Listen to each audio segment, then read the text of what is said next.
44वां बाब। खुदावंद का पैगाम मिस्र में इसराइलियों के नाम। वो कलाम जो उन सब यहूदियों की बाबत जो मुल्क मिस्र में मिजदाल के इलाके और तहफनहीस और नूफ और फितरूस में बसते थे, यर्मिया पर नाजिल हुआ कि रब्बुल अफ़वाज इसराइल का खुदा यूं फरमाता है कि तुमने वो तमाम मुसीबत जो मैं यरूशलेम पर और यहूदा के सब शहरों पर लाया हूं देखी, और देखो अब वो वीरान और गैर आबाद है, उस शरारत के सबब से जो उन्होंने मुझे गजबनाक करने को की, क्योंकि वो गैर माबूदों के आगे बखूर जलाने को गए और उनकी इबादत की, जिनको न वो जानते थे, न तुम न तुम्हारे बाप दादा। और मैंने अपने तमाम खिदमत गुजार नबियों को तुम्हारे पास भेजा, उनको बर वक्त यूं कहकर भेजा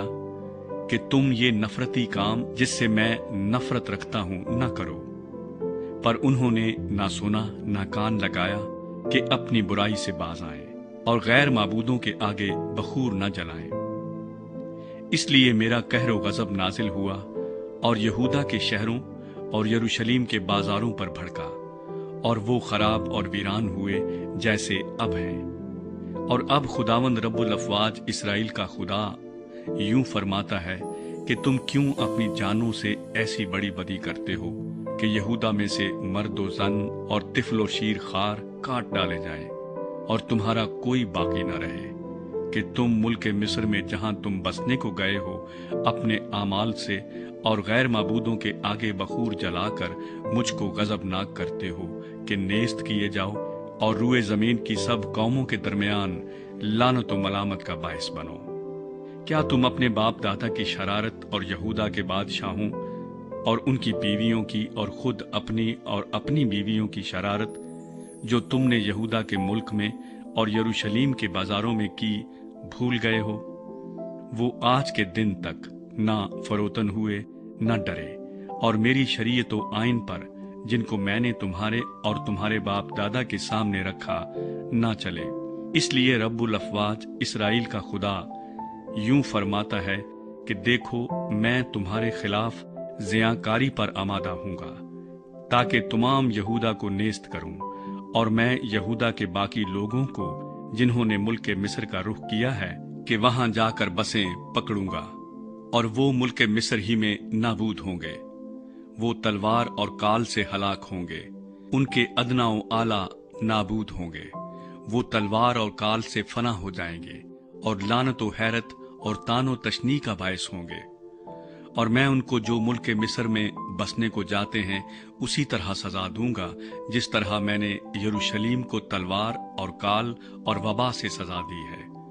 पस यहूदा के बाकी लोगों में से जो मुल्क मिस्र में बसने को जाते हैं ना कोई बचेगा ना बाकी रहेगा कि वो यहूदा की सरजमीन में वापस आए जिसमें आकर बसने के वो मुश्ताक हैं, क्योंकि भाग कर बच निकलने वालों के सिवा कोई वापस ना आएगा। तब सब मर्दों ने जो जानते थे कि उनकी बीवियों ने गैर माबूदों के लिए बखूर जलाया है, और सब औरतों ने जो पास खड़ी थीं एक बड़ी जमात, यानी सब लोगों ने जो मुल्क मिस्र में फतरूस में जा बसे थे, यर्मिया को यूं जवाब दिया कि ये बात जो तूने खुदावंद का नाम लेकर हमसे कही हम कभी न मानेंगे, बल्कि हम तो उसी बात पर अमल करेंगे जो हम खुद कहते हैं कि हम आसमान की मालिका के लिए बखूर जलाएंगे और तपावन तपाएंगे, जिस तरह हम और हमारे बाप दादा, हमारे बादशाह और हमारे सरदार यहूदा के शहरों और यरूशलेम के बाजारों में किया करते थे, क्योंकि उस वक्त हम खूब खाते पीते और खुशहाल और मुसीबतों से महफूज थे। पर जब से हमने आसमान की मलिका के लिए बखूर जलाना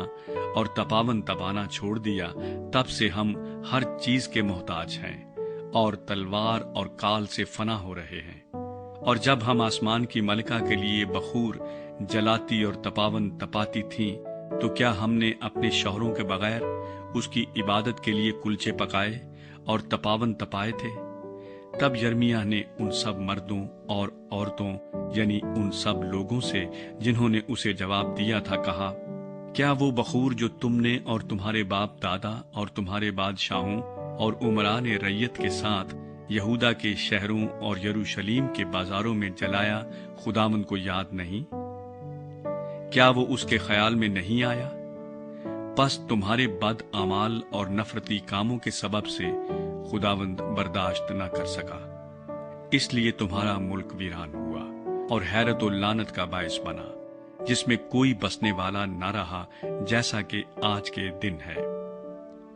چونکہ تم نے بخور جلایا اور خداوند کے گناہ گار ٹھہرے اور اس کی آواز کے شنوا نہ ہوئے، اور نہ اس کی شریعت، نہ اس کے آئین، نہ اس کی شہادتوں پر چلے، اس لیے یہ مصیبت جیسی کہ اب ہے تم پر آ پڑی۔ اور یرمیہ نے سب لوگوں اور سب عورتوں سے یوں کہا کہ آئے تمام بنی یہودا جو ملک مصر میں ہو، خداوند کا کلام سنو۔ رب الافواج اسرائیل کا خدا یوں فرماتا ہے کہ تم نے اور تمہاری بیویوں نے اپنی زبان سے کہا کہ آسمان کی ملکہ کے لیے بخور جلانے اور تپاون تپانے کی جو نظریں ہم نے مانی ہیں ضرور ادا کریں گے، اور تم نے اپنے ہاتھوں سے ایسا ہی کیا۔ پس اب تم اپنی نظروں کو قائم رکھو اور ادا کرو۔ اس لیے اے تمام بنی یہودا جو ملک مصر میں بستے ہو، خداوند کا کلام سنو۔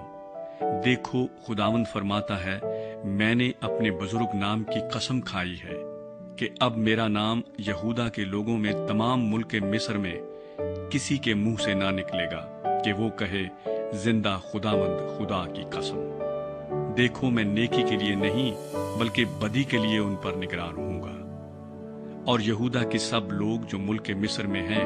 تلوار اور کال سے ہلاک ہوں گے، یہاں تک کہ بالکل نیست ہو جائیں گے، اور وہ جو تلوار سے بچ کر ملک مصر سے یہودا کے ملک میں واپس آئیں گے تھوڑے سے ہوں گے، اور یہودا کے تمام باقی لوگ جو ملک مصر میں بسنے کو گئے جانیں گے کہ کس کی بات قائم رہی، میری یا ان کی۔ اور تمہارے لیے یہ نشان ہے، خداوند فرماتا ہے، کہ میں اسی جگہ تم کو سزا دوں گا تاکہ تم جانو کہ تمہارے خلاف میری باتیں مصیبت کی بابت یقیناً قائم رہیں گی۔ خداوند یوں فرماتا ہے کہ دیکھو، میں شاہ مصر فرعون حفرہ کو اس کے مخالفوں اور جانی دشمنوں کے حوالے کر دوں گا، جس طرح میں نے شاہ یہودا صدقیہ کو شاہ بابل نبوکدنضر کے حوالے کر دیا، جو اس کا مخالف اور جانی دشمن تھا۔ 45واں باب۔ باروک کے ساتھ خداوند کا وعدہ۔ شاہ یہودا یہویاکیم بن یوسیہ کے چوتھے برس میں، جب باروک بن نیریا یرمیہ کی زبانی کلام کو کتاب میں لکھ رہا تھا، تو یرمیہ نے اس سے کہا، اے باروک، خداوند اسرائیل کا خدا تیری بابت یوں فرماتا ہے کہ تو نے کہا، مجھ پر افسوس کہ خداوند نے میرے دکھ درد پر غم بھی بڑھا دیا۔ میں کراہتے کراہتے تھک گیا اور مجھے آرام نہ ملا۔ تو اس سے یوں کہنا کہ خداوند فرماتا ہے، دیکھ، اس تمام ملک میں جو کچھ میں نے بنایا گرا دوں گا، اور جو کچھ میں نے لگایا اکھاڑ پھینکوں گا۔ اور کیا تو اپنے لیے